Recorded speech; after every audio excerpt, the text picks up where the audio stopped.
জাতীয় থেকে আন্তর্জাতিক, প্রান্তিক জনপদ থেকে নগর চারপাশে ঠিক কি ঘটছে এই মুহূর্তে তা নিয়ে আয়োজন এখন চারদিক। আপনাদের সঙ্গে আছি আমি অনয় কর্মকার। পিলখানা হত্যাকাণ্ডের ঘটনায় বিস্ফোরক আইনে প্রায় ১৬ বছর পর জামিন পেলেন ২৫০'র মতো আসামি। ২-৩ দিনের মধ্যেই তারা ছাড়া পেতে পারেন বলে জানিয়েছেন আইনজীবী। আসামি পক্ষের আইনজীবীরা আরও জানান, হত্যা মামলায় খালাস পেলেও যাদের বিরুদ্ধে উচ্চ আদালতে আপিল নেই এমন আসামিদের জামিন দেওয়া হয়েছে। যাচাই বাছাই শেষে দুদিন পর জামিননামা ইস্যু করা হবে বলেও জানানো হয়। আইনজীবী আরও জানান, ১০ বছর সাজা ভোগ করা আসামিদের জামিনের শুনানির জন্য পরবর্তী তারিখে বিবেচনার অনুরোধ করা হবে। বিস্ফোরক মামলায় পরবর্তী শুনানি হবে ১০ ফেব্রুয়ারি।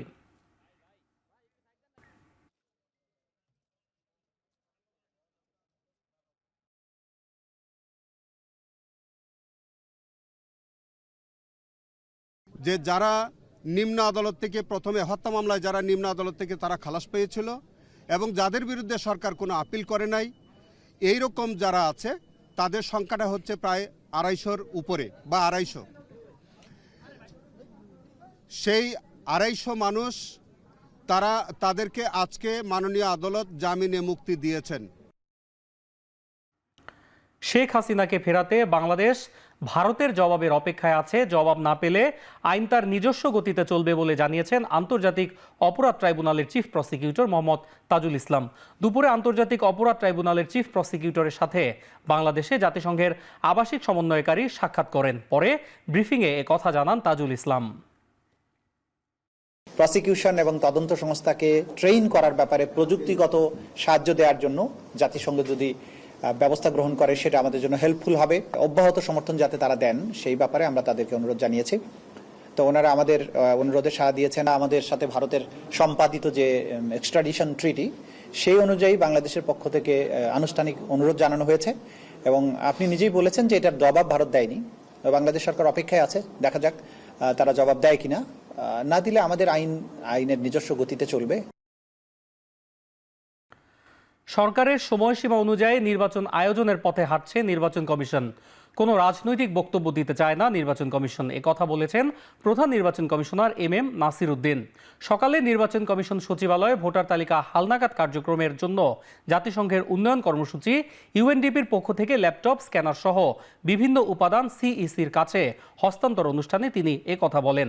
এবারের ভোটার তালিকা হালনাগাদ কার্যক্রম স্বচ্ছভাবে করা হবে উল্লেখ করে সিইসি বলেন, বর্তমান নির্বাচন কমিশনের দেশের জনগণের প্রত্যাশা অনেক। একটি অবাধ, সুষ্ঠু, নিরপেক্ষ নির্বাচন করতে অঙ্গীকারবদ্ধ বর্তমান কমিশন। সোমবার থেকে বাড়ি বাড়ি গিয়ে ভোটার তালিকার হালনাগাদ কার্যক্রম শুরু হবে। এবছর কাজ করবে প্রায় ৬৫,০০০ কর্মী।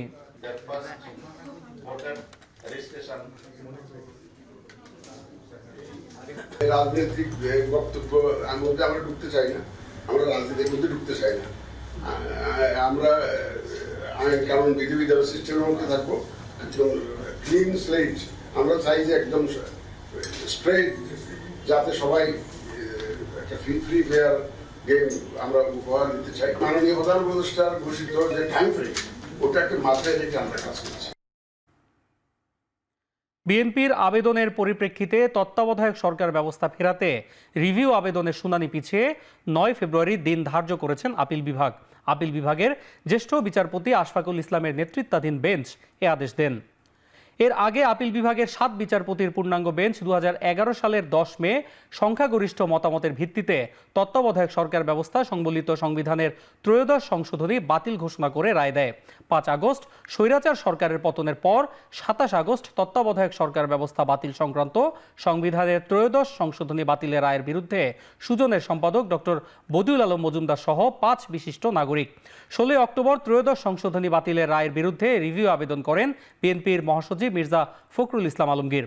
সবশেষ সংবিধানের 'ত্রয়োদশ সংশোধনী বাতিলের রায়ের বিরুদ্ধে রিভিউ আবেদন করে জামায়াতে ইসলামী।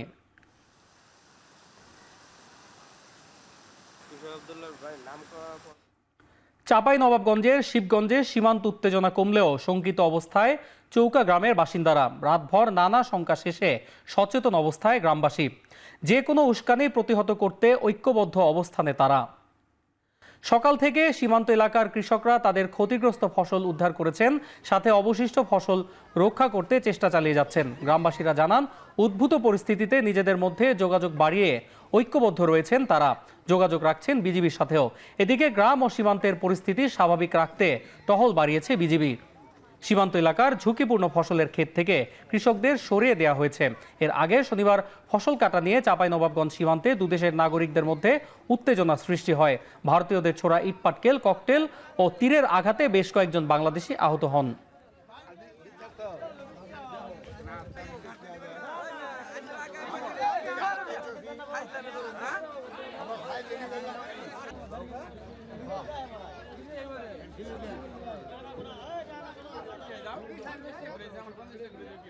ক্ষতি করেছে, আপনার খুঁজেছে, খাইছেছে। মাঠের অবস্থা গহম ঝুড়েছে, কেলার গাছ ঝুড়েছে, আমের ঘাস ঝুড়েছে, সব ফসলকে ঝুড়েছে। যখনই আমরা মনে করে প্রতিরোধ করতে যাচ্ছি বা বাধা ফসলটা বাঁচাবো, তখন আর এমনভাবে গ্যাস মারছে, চোখ মুখ কানা হয়েছে। এখন বর্তমানে পরিস্থিতি ভালোই আছে, কিন্তু তবুও আমাদের একটা ভয়ঙ্কর যে গ্রামে হয়তো তারা আক্রমণ করতে পারে। ফেব্রুয়ারিতে বিজিবি ও বিএসএফ এর উচ্চ পর্যায়ে বৈঠকের পর সীমান্তের উত্তেজনা থাকবে না বলে জানিয়েছেন স্বরাষ্ট্র উপদেষ্টা জাহাঙ্গীর আলম চৌধুরী। সকালে তেজগাঁওয়ে ভূমি ভবনে বিসিএস ক্যাডারভুক্ত এবং বাংলাদেশ জুডিশিয়াল সার্ভিসের কর্মকর্তাগণের 137তম সার্ভে ও সেটেলমেন্ট প্রশিক্ষণ কোর্স এর সনদপত্র বিতরণ ও সমাপনী অনুষ্ঠানে তিনি কথা বলেন। এ সময় তিনি আরো বলেন, সীমান্তে আগের সরকার কোনো পদক্ষেপ নেয়নি, বর্তমান সরকার পদক্ষেপ নেওয়ার কারণেই ভারত সমস্যা করছে। সীমান্তে কেউ কিছু করতে পারবে না, সীমান্ত সুরক্ষা থাকবে। চাঁপাইনবাবগঞ্জের সীমান্তের ঘটনা বড় কোনো ঘটনা নয়, বিজিবি ও বিএসএফ বসে সমাধান করেছে, এটা আর বাড়বে না জানিয়েছেন স্বরাষ্ট্র উপদেষ্টা। পরে প্রশিক্ষণে অংশ নেয়া কর্মকর্তাদের মধ্যে সনদ বিতরণ করা হয়। আজকে আমাদের মাঝে এসেছি এবং বেরিয়ে এসে আমরা নতুন ভাবে জনগণের আগে যেহেতু কোনো পদক্ষেপ ছিল না, এই জন্য কোনো রকম বর্ডারে কোনো কিছু হয় নাই। এখন যেহেতু আপনার পদক্ষেপ নিচ্ছেন দেখি তো এইসব ঘটনা ঘটছে। তা আপনারা আমাদের জনগণ সবসময় আমাদের সাহায্য করে যাচ্ছে, এই জনগণের এই সাহায্য এবং সহযোগিতা সবসময় থাকবে এবং বিজিবি কিন্তু সবসময় সীমান্তে অ্যালার্ট আছে এবং আমাদের সীমান্ত সম্পূর্ণভাবে সুরক্ষিত আছে। এই সীমান্তর এই সাইডে কেউ কোনো দিনই আসতে পারবে না। আমরা যতদিন বেঁচে থাকি আমাদের রক্ত ঝরবে, কিন্তু সীমান্ত সুরক্ষা থাকবে। আর্জেন্টিনার ফুটবল সম্পর্ককে বাংলাদেশে বাণিজ্য সহযোগিতায় রূপান্তর করার আহ্বান জানিয়েছে প্রধান উপদেষ্টা ডক্টর মোহাম্মদ ইউনূস। রাষ্ট্রীয় অতিথি ভবন যমুনায় প্রধান উপদেষ্টার সঙ্গে সাক্ষাৎ করেন বাংলাদেশে নিযুক্ত আর্জেন্টিনার রাষ্ট্রদূত মার্সেলো সেসা। আর্জেন্টিনা ফুটবল দলের প্রতি বাংলাদেশিদের অপ্রতিরোধ্য সমর্থনের কথা উল্লেখ করে প্রধান উপদেষ্টা বলেন, দুদেশের জনগণের মধ্যে মানসিক সংযোগ আছে, সেই সংযোগ কাজে লাগিয়ে বাণিজ্য সহ দ্বিপাক্ষিক সহযোগিতা বাড়াতে হবে। বাংলাদেশে তুলা খাতে বিনিয়োগ এবং জ্বালানি অন্বেষণে সহযোগিতার আহ্বান জানান প্রধান উপদেষ্টা। রাষ্ট্রদূত সেসা প্রধান উপদেষ্টাকে বলেন, আর্জেন্টিনার সাথে বাংলাদেশের 700 মিলিয়ন মার্কিন ডলারের বাণিজ্য রয়েছে। বাংলাদেশ থেকে আমদানি বাড়িয়ে বাণিজ্য ভারসাম্য করতে চায় আর্জেন্টিনা।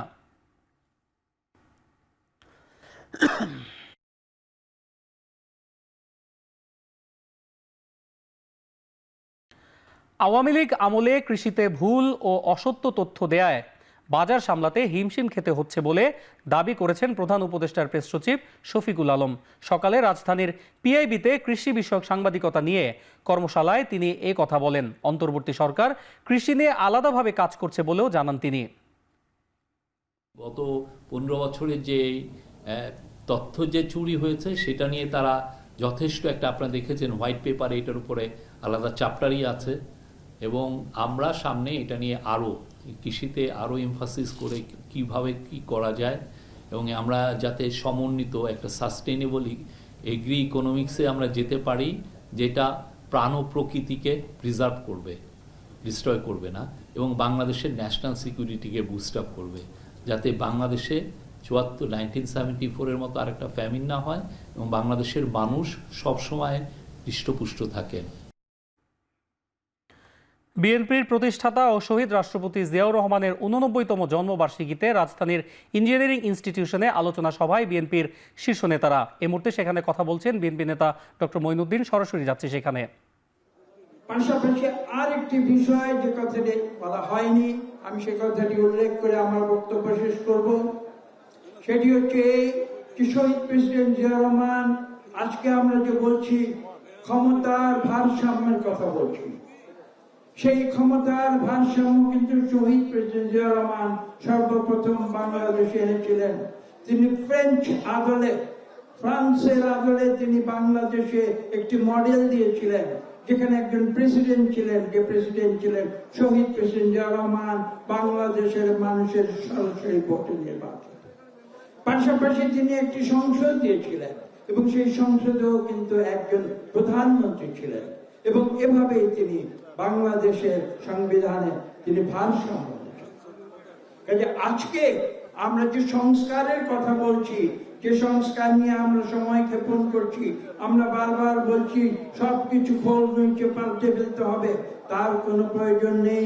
তার উদাহরণ শহীদ প্রেসিডেন্ট জিয়াউর রহমান আজকে থেকে 45 বছর আগে তিনি নিজে দিয়ে গেছেন। আমরা সেই উদাহরণ অনুসরণ করে ইনশাআল্লাহ বাংলাদেশে সকল সংস্কার শুধু করব না, সংস্কার চলতেই থাকবে, কিন্তু আমরা একটি সুষ্ঠু নিরপেক্ষ নির্বাচনের মাধ্যমে আমরা এদেশে অবিলম্বে গণতন্ত্র ফিরিয়ে আনব। আমাদের মনে রাখতে হবে, বিগত বছরগুলিতে আমাদের প্রিয় নেতা জনাব তারেক রহমান আমাদের যে দিক নির্দেশনা দিয়েছেন, যার ফলশ্রুতিতে আমরা আন্দোলনের শেষ পর্যায়ে আমরা উপনীত হয়েছি এবং আমরা বাংলাদেশে একটি রাজনৈতিক বিস্ফোরণ পরিস্থিতি আমরা সৃষ্টি করেছি, যেখানে ছাত্র জনতা এসে দেশলাইয়ের কাঠি দিয়ে আগুন জ্বালিয়ে দিয়েছিল। ছাত্র জনতার কাজ ছাত্র জনতা করেছে। রাজনৈতিক দল হিসাবে দেশের বৃহত্তম রাজনৈতিক দল বিএনপি, তারা বাংলাদেশে গণতন্ত্রে ফিরে আনার ক্ষেত্র প্রস্তুত করে দিয়েছে, একথা কেউ অস্বীকার করতে পারে। 1 লক্ষ মামলা খেয়েছে বিএনপির নেতা কর্মীরা, জনাব তারেক রহমান থেকে শুরু করে দেশনেত্রী বেগম খালেদা জিয়া থেকে শুরু করে আজকে এই কক্ষে যারা আছেন, আমার বিশ্বাস এমন কেউ এখানে উপস্থিত নাই যার বিরুদ্ধে একটিও মিথ্যা মামলা দেওয়া হয়নি। কাজে আজকে আমরা এই সত্যকে পুনঃপ্রতিষ্ঠিত করব যে আমরা ক্ষমতার জন্য রাজনীতি করি নাই, আমরা বাংলাদেশের মানুষের গণতন্ত্র ফিরিয়ে আনার অধিকারের, তাদের সেই অধিকার ফিরিয়ে দেবার জন্য আমরা জীবন পণ করে রাজনীতি করেছি। এবং আজকে কথা বলার সময় নেই, আজকে জন্মদিনের আনন্দ উৎসব করার সময় নেই। আসুন, আমাদের দেশনেত্রী বেগম খালেদা জিয়া আমাদের যে আপোষহীন রাজনীতির শিক্ষা দিয়েছেন, সেই শিক্ষা অনুসরণ করে এবং আমাদের ভারপ্রাপ্ত চেয়ারম্যান জনাব তারেক রহমানের যে দিক নির্দেশনা, সেই শহীদ রাষ্ট্রপতি জিয়াউর রহমানের 89তম জন্মবার্ষিকী উপলক্ষে রাজধানীর ইঞ্জিনিয়ারিং ইনস্টিটিউশনে বক্তব্য রাখছিলেন বিএনপি নেতা ডক্টর মঈনুদ্দিন। রাজনৈতিক দলগুলোর সাথে আলোচনা করে সংস্কার কমিশনের চূড়ান্ত রিপোর্ট করার আহ্বান জানিয়েছেন বিএনপি মহাসচিব মির্জা ফখরুল ইসলাম আলমগীর। বলেছেন, সংস্কার ও নির্বাচনের মধ্যে কোনো বিরোধ নেই, তাই দুটোই একসাথে চলতে পারে। সকালে সাবেক রাষ্ট্রপতি জিয়াউর রহমানের 89তম জন্মবার্ষিকীতে তার সমাধিতে ফুল দিয়ে শ্রদ্ধা জানায় বিএনপি। পরে দলের বিভিন্ন অঙ্গ সংগঠনের নেতাকর্মীরাও সমাধিতে শ্রদ্ধা নিবেদন করেন। পরে গণমাধ্যমকে বিএনপি মহাসচিব বলেন, সকলে ঐক্যবদ্ধ থাকলে অতি অল্প সময়ের মধ্যে নির্বাচন দিয়ে দেশকে গণতন্ত্রের পথে ফেরানো সম্ভব। 1936 সালের আজকের এই দিনে বগুড়া জেলার গাবতলী উপজেলার বাগবাড়িতে জন্মগ্রহণ করেন তিনি। 1978 সালে 1 সেপ্টেম্বর রাষ্ট্রপতি জিয়াউর রহমান বাংলাদেশ জাতীয়তাবাদী দল বিএনপি প্রতিষ্ঠা করেন। 1981 সালে 30 মে একদল বিপথগামী সেনা সদস্যের হাতে নিহত হন সাবেক এই রাষ্ট্রপতি।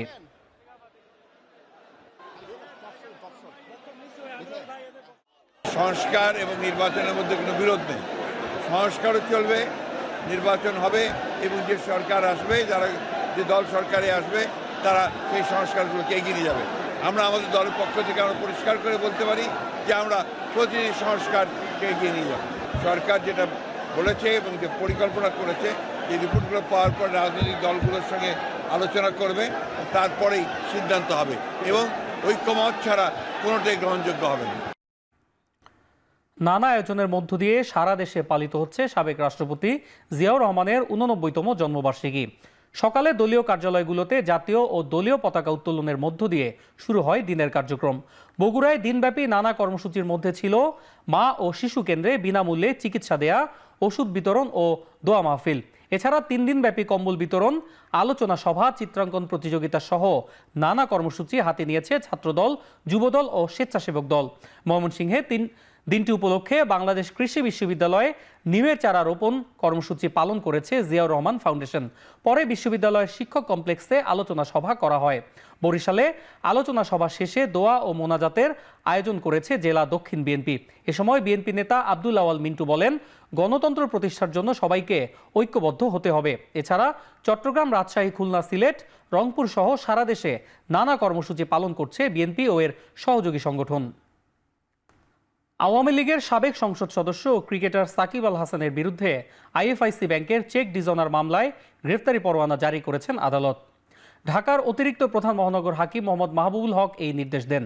জানা যায়, সাকিব ছাড়াও আরও 2 জনের বিরুদ্ধে একই মামলায় গ্রেপ্তারি পরোয়ানা জারি করা হয়েছে।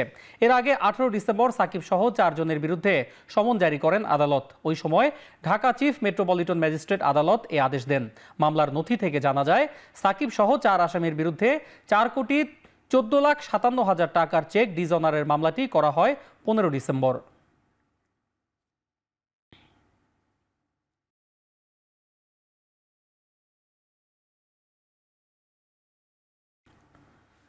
সাকিব মাশরাফি স্বৈরাচারের দোসর হওয়ায় পরিণতি ভোগ করছেন বলে মনে করেন বাংলাদেশ ফুটবল দলের সাবেক অধিনায়ক আমিনুল হক। তবে অযথা নির্যাতন নয়, আইন মেনে 2 তারকার বিচার করার পরামর্শ দিয়েছেন তিনি।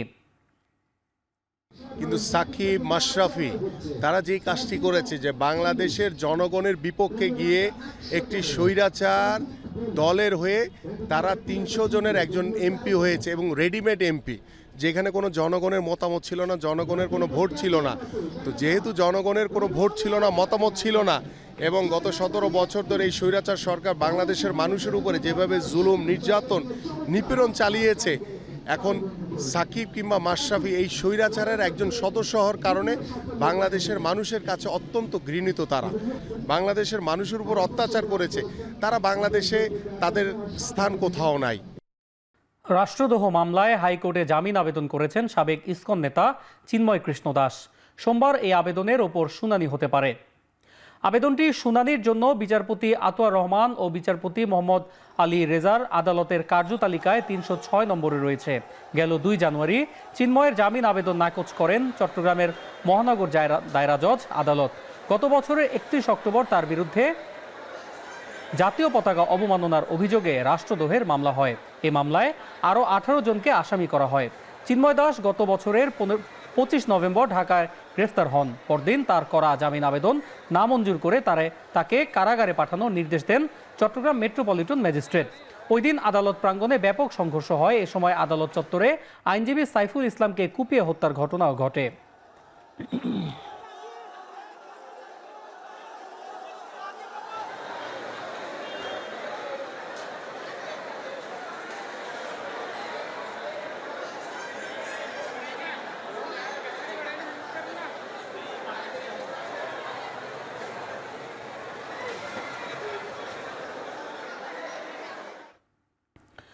বিচার বিভাগে সংস্কারের অংশ হিসেবে চট্টগ্রাম আদালত পরিদর্শন করেছেন প্রধান বিচারপতি সৈয়দ রেফাত আহমেদ। সকাল 9:30টায় জেলা ও দায়রা জজ আদালত সহ অন্যান্য আদালত পরিদর্শন করেন তিনি। এ সময় আইনজীবী সহ সংশ্লিষ্টদের বিভিন্ন দিক নির্দেশনা দেন প্রধান বিচারপতি। পরিদর্শনে অধস্তন আদালতগুলোর বিচার কাজ, মামলা নিষ্পত্তিতে গতি বাড়ানোর নির্দেশনা দেন তিনি। 3 দিনের সফরে বিচারক আইনজীবী সহ সংশ্লিষ্টদের সাথে বৈঠকের কথাও রয়েছে তার। এছাড়াও সোমবার জাতিসংঘের ব্যবস্থাপনায় মতবিনিময় সভায়ও অংশ নেবেন Syed Refat Ahmed.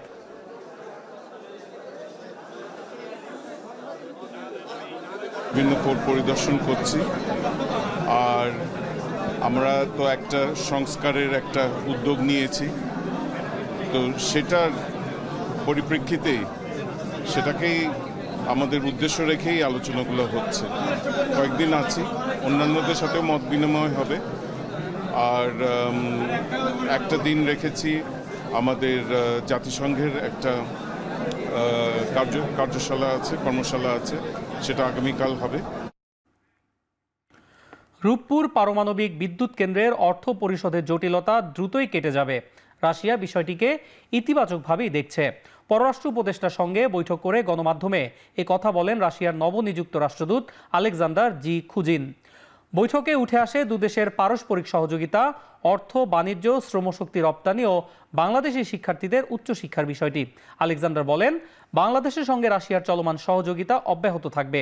Ship building, hospitality ও কৃষি খাতে লোক নেয়ার বিষয়ে আগ্রহ প্রকাশ করেন তিনি। আরও বলেন, বাংলাদেশের শিক্ষার্থীদের রাশিয়ার উচ্চশিক্ষার বিষয়েও ইতিবাচক তিনি। Agriculture, yes.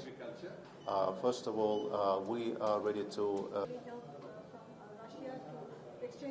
I reiterated the commitment of the Russian Federation to unwavering support and cooperation and partnership with Bangladesh in all the spheres. As you know, the flagship of our project is Rupur nuclear plant. I visited the construction area, and I will tell you for sure that this is absolutely a great project, and I can just congratulate Bangladesh. সরকার ঋণদাতা সংস্থাগুলো থেকে আশানুরূপ সাড়া পাচ্ছে বলে জানিয়েছেন অর্থ উপদেষ্টা doctor Salehuddin Ahmed. সকালে রাজধানীর বিদ্যুৎ ভবনে এক অনুষ্ঠানে তিনি একথা বলেন। এ সময় Bangladesh bank governor doctor Ahsan H Mansur বলেন, ডিজিটাইজেশন ছাড়া ব্যাংকিং খাতের উন্নয়ন সম্ভব নয়। Digitization itself is the solution. ডিজিটাইজেশনের মাধ্যমে আপনারা জনবলের সংকটটা কাটাতে পারবেন, হয়তো জনবল বেশি লাগবে না। দ্বিতীয় হচ্ছে ম্যানেজমেন্টের কোয়ালিটিও ইমপ্রুভ করবে, এফিসিয়েন্সি বাড়বে। যে দক্ষতা বৃদ্ধির কথা বলছেন তার লার্জ পার্ট কিন্তু এটার মাধ্যমেও আমরা অর্জন করতে পারব। তো ডিজিটাইজেশনটাকে আপনারা একটু নজরে আনেন। আমরা কিন্তু দাতা সংস্থা থেকে মোটামুটি একটু ভালো সারা পাচ্ছি, যেমন আমরা তাদের সাথে কথাবার্তা বলছি বিভিন্ন স্থানে যেমন, অর্থাৎ সেটা আপনারা এই আমরা চেষ্টা করব সব দিক সার্বিকভাবে কর্মসংস্থান ব্যাংকের সহযোগিতা করতে। পলিথিনের ব্যবহার না কমালে কঠোর পদক্ষেপের হুঁশিয়ারি দিয়েছেন পরিবেশ উপদেষ্টা সৈয়দা রিজওয়ানা হাসান। চট্টগ্রাম থিয়েটার ইনস্টিটিউটে পলিথিন রোধে স্টেক হোল্ডারদের সাথে মতবিনিময় সভায় এ হুঁশিয়ারি দেন তিনি। দুপুরে চট্টগ্রাম থিয়েটার ইনস্টিটিউটের মতবিনিময়ে অংশ নেন পরিবেশ উপদেষ্টা। অনুষ্ঠানে উপস্থিত ছিলেন চট্টগ্রাম সিটি কর্পোরেশনের ঊর্ধ্বতন কর্মকর্তারা, পরিবেশবাদী সংগঠনের নেতা, নগর পরিকল্পনাবিদ এবং জেলা প্রশাসন ও বিভাগীয় প্রশাসনের কর্মকর্তারা। সভায় উঠে আসে পলিথিন ও প্লাস্টিক ব্যবহারে পরিবেশের বিভিন্ন ক্ষতিকর দিকগুলো। একই সঙ্গে প্লাস্টিকের কাঁচামাল আমদানি বন্ধ বিষয়েও গুরুত্বারোপ করেন বক্তারা। সভা শেষে চট্টগ্রাম নগরের কাজীর দেউরি বাজার পরিদর্শনে যান পরিবেশ উপদেষ্টা সৈয়দা রিজওয়ানা হাসান।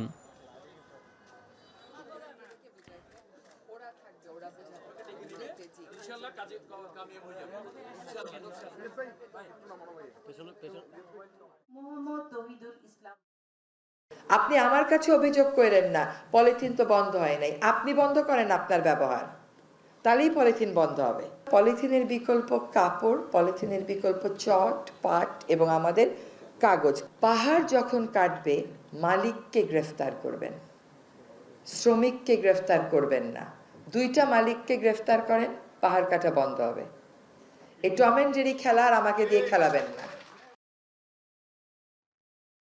নৌপথের নিরাপত্তা ও ঘাটের চাঁদাবাজি বন্ধের পাশাপাশি দক্ষিণাঞ্চলের নৌপথ সচল রাখতে সরকার কাজ করছে বলে জানিয়েছেন নৌ পরিবহন এবং শ্রম ও কর্মসংস্থান মন্ত্রণালয়ের উপদেষ্টা ডক্টর এম সাখাওয়াত হোসেন। সকালে ভোলার ইলিশা ঘাটে পরিদর্শনে এসে সাংবাদিকদের প্রশ্নের উত্তরে তিনি এসব কথা বলেন। সাখাওয়াত হোসেন বলেন, দক্ষিণাঞ্চলের পণ্য পরিবহনে অন্যতম মাধ্যম নৌপথ, তাই নদীকে সচল রাখতে নিয়মিত ড্রেজিং করা হবে।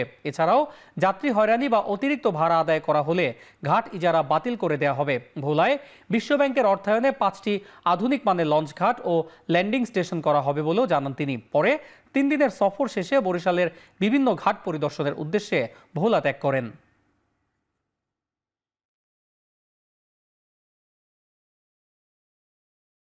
সিভিল অ্যাডমিনিস্ট্রেশন এখানে যারা আছেন তাদের কাছে আমি অনুরোধ করব যে তারা পিরিয়ডিক্যাল ম্যাজিস্ট্রেট দিয়ে চেক করা যে অতিরিক্ত ভাড়া রাখে কিনা। আমরা ঘাট ইজারা দেই, ঘাটে বলা হয় 10 টাকা, তারা আবার বলে এইটা ব্যাগ নিলে 5 টাকা। এগুলো সম্পূর্ণ ইলিগাল। এবং এইরকম যদি কোনো কমপ্লেন আসে এবং সেই কমপ্লেন যদি সত্যি পাওয়া যায় তাহলে সেই ইজারাদারের ইজারা আমরা ক্যান্সেল করে দেবো। বিএনপির প্রতিষ্ঠাতা ও শহীদ রাষ্ট্রপতি জিয়াউর রহমানের 89তম জন্মবার্ষিকীতে রাজধানীর ইঞ্জিনিয়ারিং ইনস্টিটিউশনে আলোচনা সভায় বক্তব্য রাখছেন বিএনপি মহাসচিব মির্জা ফখরুল ইসলাম আলমগীর। সরাসরি চলে যাচ্ছি সেখানে। শহীদ প্রেসিডেন্ট জিয়াউর রহমানের আমরা বলি জিয়ার সৈনিক, ছেলেরা স্লোগান দিচ্ছে, আমরা স্লোগান দিই, তাই না? জিয়ার সৈনিক তখনই আমরা হবো যখন জিয়াউর রহমানকে সত্যিকার অনুসরণ করতে পারবো। তার যে জীবন, তার যে কর্মজীবন, তার যে রাজনৈতিক চিন্তা, সেগুলোকে যখন আমরা বাস্তবায়িত করতে পারবো, সেটাই হবে সবচেয়ে সৈনিক হওয়ার উপযুক্ত কাজ, তাই না? তো সেখানে সবচেয়ে বড় জিনিস কি ছিল? শৃঙ্খলা, সততা, নিয়মানুবর্তিতা এবং কাজের প্রতি আন্তরিক নিষ্ঠা, আর দূরে চিন্তা করা, দূরদৃষ্টি, এই সবগুলো মিলিয়ে কিন্তু জিয়াউর রহমানকে চিন্তা করতে হবে। আমার ভাবতে অবাক লাগে যে ওই সময়ে যখন গোটা পৃথিবী একটা ভিন্ন চিন্তা ভাবনা মধ্যে ছিল, সেই সময় যখন তিনি রাজনৈতিক দায়িত্বে পেলেন, সেই সময় তিনি চিন্তা করে ফেলেছিলেন যে বাংলাদেশকে বর্তমান রাস্তা থেকে উপরে তুলে ধরতে হলে জনগণের পার্টিসিপেশন যে সবচেয়ে বড় কথা। জনগণের পার্টিসিপেশন কিভাবে হবে? আগেকার রাজনীতিবিদরা আমাদের মধ্যে বক্তৃতা করত এবং আপনার জনগণের কাছে নির্বাচনের আগে যেত। উনি তা না করে কি করলেন? উনি একদম পায়ে হেঁটে পথ চলা শুরু করলেন, খাল কাটা কর্মসূচি নিলেন। তিনি হেঁটে হেঁটে পায়ে পায়ে কাল আপনার গিয়ালেন, সেই জায়গায় গিয়ে খাল কাটতে শুরু করলেন। তিনি গ্রামের মধ্যে ঢুকে পড়তে শুরু করলেন, গ্রামের মানুষদেরকে উদ্বুদ্ধ করলেন যে আমরা আসো, আমরা কৃষিকাজ বাড়াই, আমরা জমি ফেলে না রাখি, কাজ করি। অন্যদিকে একই সাথে তিনি সুশাসন প্রতিষ্ঠা করলেন, গভর্নেন্সকে শক্তিশালী করলেন। তখন তার আমলে আপনার ঘুষ খাওয়া খুব কমই লোক চিন্তা করতে পারত। এবং নিয়মানুবর্তিতা কি বলি, আমি তখন আপনার তৎকালীন উপপ্রধানমন্ত্রী এস এম আলী সাহেবের সঙ্গে কাজ করছিলাম। তখন মন্ত্রীদের একটা নির্দেশ দেওয়া হলো যে ঠিক সকাল 7টার মধ্যে অফিসে আসতে হবে। তখন অফিসের টাইম ছিল 8টা থেকে 2টা পর্যন্ত। তো এই সময়ের মধ্যে সকাল 7:15 অফিস থাকতে হবে। এটা দেখার জন্য তিনি নিজে সেক্রেটারিয়েটের গেটে এসে দাঁড়িয়ে থাকতেন, দেখছেন যে কে কখন আসছে, কে কখন যাচ্ছে। তিনি মন্ত্রীদের জীবনযাত্রা দেখার জন্য, কে কত কিভাবে জীবন চালায় তা দেখার জন্য তিনি মন্ত্রীদের বাসায় গিয়ে বিকেলে চা খেতে শুরু করলেন। প্রত্যেক মন্ত্রীর বাসায় গিয়ে গিয়ে তিনি দেখতেন, অর্থাৎ তারা কি রকম জীবনযাপন করছে, কে কত টাকা আয় করেছে তার বেতনের বাইরে, সেই জিনিসগুলো দেখার জন্য তিনি কিন্তু সেখানে গেছেন। এই জিনিসগুলো কিন্তু আমাদেরকে মনে রাখতে হবে।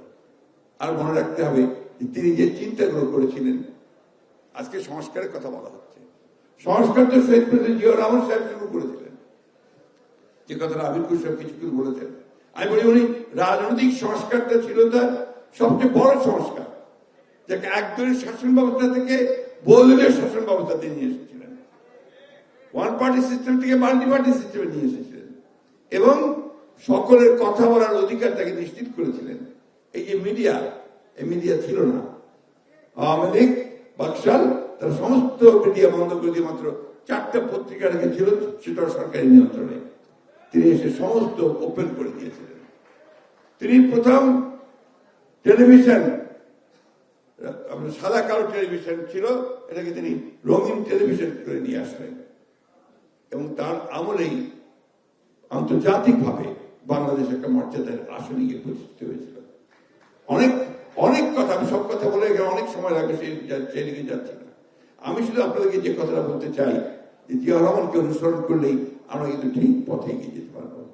আমাদের সৌভাগ্যের কথা যে আজকে আমাদের ভারপ্রাপ্ত চেয়ারম্যান, আমাদের তরুণ নেতা, যিনি উত্তরাধিকার সূত্রে প্রাপ্ত নন, তিনিও আজকে এই লম্বা লড়াইয়ে তিনি নির্যাতিত, নিপীড়িত এবং তিনি রাজনীতির সঙ্গে বহু আগে থেকে জড়িত হয়েছেন।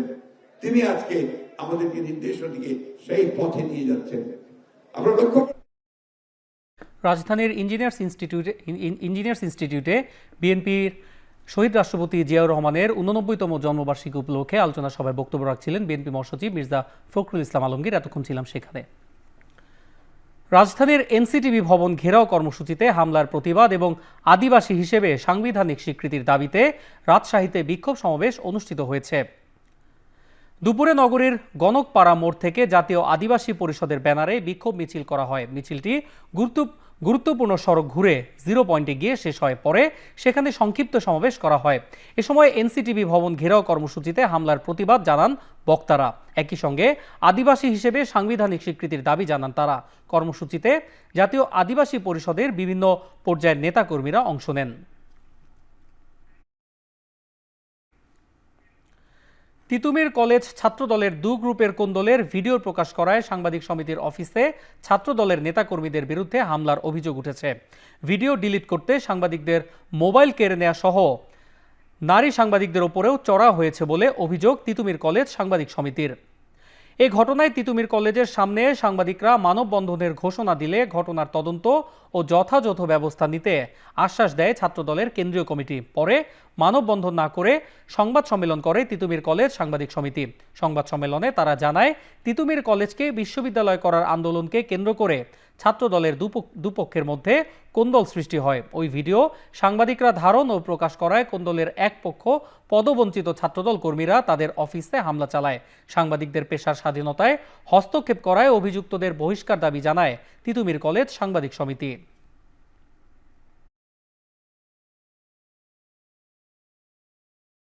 একটি সংবাদ প্রকাশের ঘটনাকে কেন্দ্র করে তিতুমির কলেজ ছাত্রদলের পরিচয় দেওয়া কতিপয় ব্যক্তি এই সাংবাদিক সমিতির কার্যালয়ে দলবল নিয়ে এসে আমাদের কার্যালয়ে অবস্থান করা সাংবাদিক এবং নারী সাংবাদিকও ছিলেন সেখানে, তাদেরকে হেনস্থা করেন এবং এক পর্যায়ে সাংবাদিকদের ফোনে থাকা ভিডিও তথ্য ডিলিট করতে বাধ্য করেন। তারই প্রতিবাদে আমরা আজকে মানববন্ধনের আয়োজন করেছিলাম। তো সে মানববন্ধন আয়োজন করার ঘোষণা দেওয়ার পরপরই বাংলাদেশ জাতীয়তাবাদী ছাত্রদল কেন্দ্রীয় নির্বাহী সংসদ থেকে তারা অভিযুক্ত দুইজনকে কারণ দর্শানোর নোটিশ দিয়েছে এবং তারা 2 সদস্য বিশিষ্ট একটি তদন্ত কমিটি গঠন করেছে।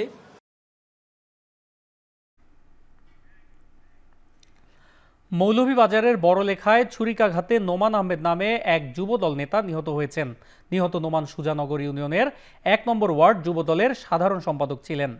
পুলিশ জানায়, গতকাল সন্ধ্যায় বাড্ডা বাজারে 2 যুবক নোমানের বুকে ছুরিকাঘাত করে পালিয়ে যায়। পরে নোমানকে গুরুতর অবস্থায় সিলেট ওসমানী হাসপাতালে নেওয়া হলে চিকিৎসক তাকে মৃত ঘোষণা করেন। এই ঘটনায় জড়িতদের ধরতে অভিযান চলছে বলে জানায় পুলিশ।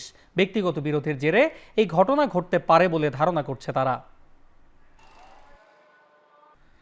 ঝালকাঠির নথুল্লাবাদ মাধ্যমিক বিদ্যালয়ের প্রধান শিক্ষক তোফাজ্জল হোসেনের উপর হামলা ও জোরপূর্বক পদত্যাগপত্রের স্বাক্ষর নেয়ার প্রতিবাদে মানববন্ধন কর্মসূচি পালন করেছে জেলার বিভিন্ন শিক্ষা প্রতিষ্ঠানের শিক্ষক কর্মচারীরা।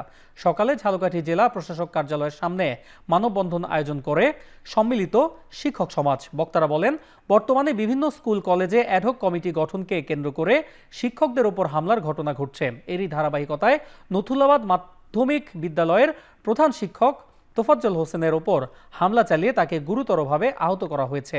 প্রধান শিক্ষকের ওপর হামলার ঘটনার সুষ্ঠু তদন্ত করে জড়িতদের আইনের আওতায় আনার দাবি জানান তারা। মানববন্ধন শেষে প্রধান শিক্ষকের ওপর হামলার বিচারের দাবিতে জেলা প্রশাসক বরাবর স্মারকলিপি প্রদান করেন শিক্ষকরা।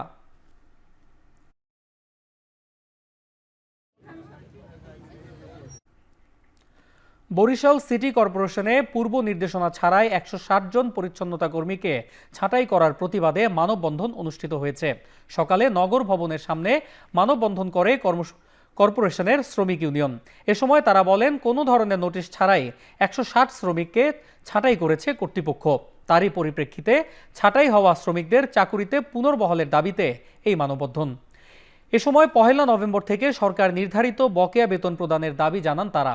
দাবি দেওয়া না মানলে কঠোর আন্দোলনের হুঁশিয়ারিও দেন শ্রমিক নেতারা।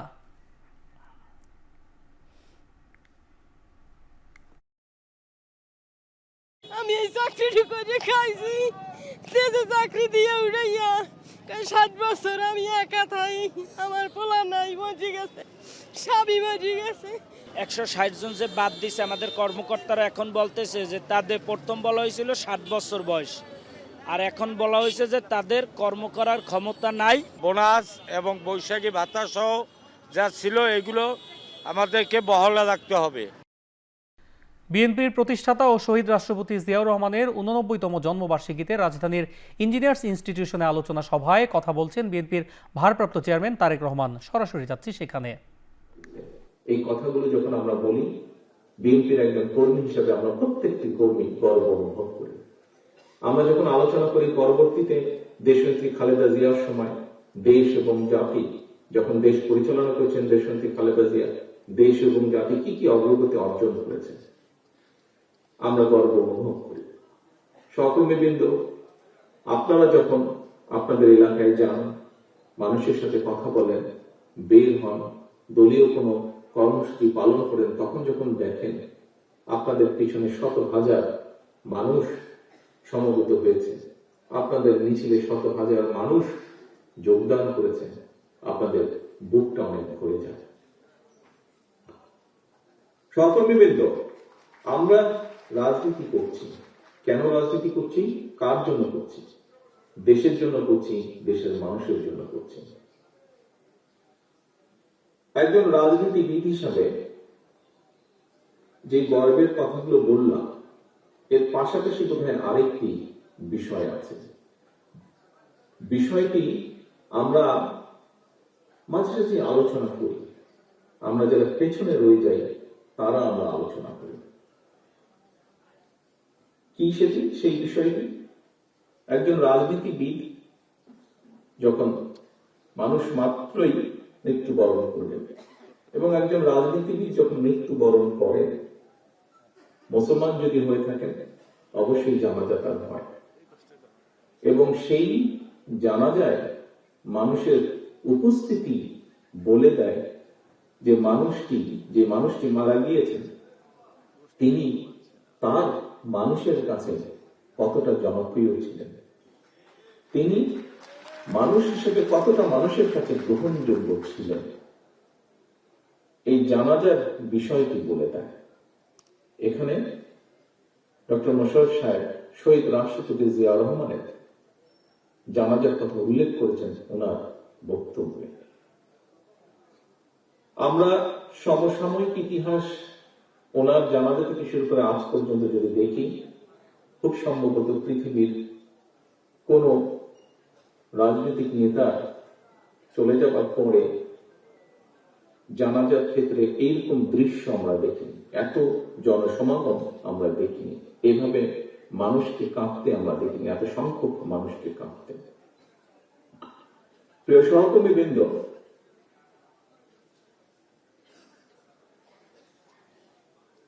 আমার মনে হয় যে আমাদের প্রত্যেকে মানুষ, এখানে যারা আজকে আমরা উপস্থিত আছি, প্রত্যেকে আমাদেরকে একদিন চলে যেতে হবে। স্বাভাবিকভাবেই মৃত্যুর পরে জানাজা, মুসলমান হলে জানাজা, অন্য ধর্ম হলে সেই ধর্ম অনুযায়ী যেই অনুষ্ঠানটি হয় সেই অনুষ্ঠানটি হবে। কাজটি কত বড় হবে সেটি আমরা জানবো না, অর্থাৎ যে মানুষটি মারা যাচ্ছে, কিন্তু যারা বেঁচে থাকবে তারা দেখতে পাবে। সহকর্মীবৃন্দ, শহীদ রাষ্ট্রপতি জিয়াউর রহমানের কর্মী হিসাবে আমাদের প্রত্যেকের বোধহয় নিজের মনের ভিতরে এইরকম একটা ইচ্ছা থাকা উচিত যে শহীদ রাষ্ট্রপতি জিয়াউর রহমান যেভাবে নিজেকে মানুষের কাছে গ্রহণযোগ্য করেছিলেন, যেভাবে মানুষের স্নেহ ভালোবাসা পেয়েছিলেন, সেইরকম কিছু একটা আমরা একজন রাজনৈতিক কর্মী হিসেবে, তার দলের রাজনৈতিক কর্মী হিসেবে আমরা আমাদের যার যার অবস্থান থেকে তার সর্বোচ্চতা যাতে আমরা পেতে পারি, এরকম একটি দৃঢ় সংকল্প আমি মনে করি বর্তমান প্রেক্ষাপটে নেওয়া উচিত। আমরা শহীদ রাষ্ট্রপতি জিয়াউর রহমানের সম্মানিত আলোচকবৃন্দ বিভিন্ন বিষয়ে আলোচনা করেছেন। রাজনৈতিক কর্মী হিসেবে আমরা আমাদের যার যার অবস্থান থেকে তার সর্বোচ্চটা যাতে আমরা পেতে পারি, এরকম একটি দৃঢ় সংকল্প আমি মনে করি বর্তমান প্রেক্ষাপটে নেওয়া উচিত। আমরা শহীদ রাষ্ট্রপতি জিয়াউর রহমানের সম্মানিত আলোচকবৃন্দ বিভিন্ন বিষয়ে আলোচনা করেছেন। সকল কিছু যদি আমরা পর্যালোচনা করি তাহলে আমি মনে করি একজন রাজনৈতিক কর্মী হিসাবে, ওনার সন্তান হিসাবে এবং ওনার দলের একজন রাজনৈতিক কর্মী হিসাবে আমার ক্ষেত্রে আমি সেই রকমই চাই। আমার দৃঢ় বিশ্বাস আমার সামনে উপস্থিত আপনার প্রতিটি মানুষ, আমি যেই কথাগুলো তুলে ধরেছি আপনাদের কাছে, এখন হয়তো একজন মানুষ হিসাবে আপনি কেন চাইবেন না যে আপনি এমন কিছু রেখে যান যা আপনি চলে যাবার পরেও সেটি ক্যারি করবেন, অর্থাৎ মানুষের সেই সমর্থন, মানুষের সেই শ্রদ্ধা, মানুষের সেই সম্মান আপনার প্রতি। সহকর্মীবৃন্দ,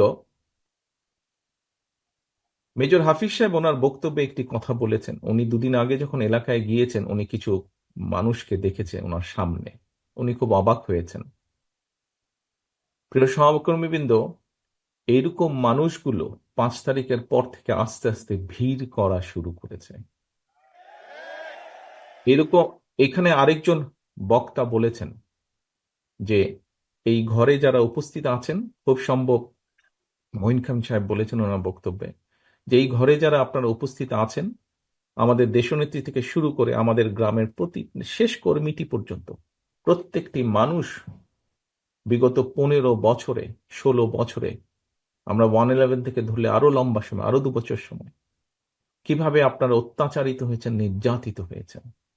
বাংলাদেশের পত্র পত্রিকাগুলো, যেই পত্র পত্রিকাগুলো সহজে আমরা বলতাম, কথার ছলে আমরা বলতাম বিএনপির ভালো নিউজ করে না, সেই পত্র পত্রিকাগুলো লিখেছে তারা যে কিভাবে আমাদের নেতাকর্মীরা হাতকড়া পরা অবস্থায় জেলের ভিতরে মারা গিয়েছে, কিভাবে আমাদের নেতাকর্মীরা হাতকড়া পরা অবস্থায় হাসপাতালের বারান্দায় শুয়ে আছে। প্রিয় সহকর্মীবৃন্দ, এই ঘটনাগুলো, এই দৃশ্যগুলো নিশ্চয়ই আপনারা ভুলে যাননি। শহীদ রাষ্ট্রপতি জিয়াউর রহমানের জন্মবার্ষিকী উপলক্ষে আলোচনা সভায় ভার্চুয়ালি বক্তব্য রাখছেন বিএনপির ভারপ্রাপ্ত মহাসচিব তারেক রহমান। এতক্ষণ ছিলাম সেখানে। দর্শক, শেষ করছি এখন চারদিক। এতক্ষণ সঙ্গে থাকার জন্য ধন্যবাদ।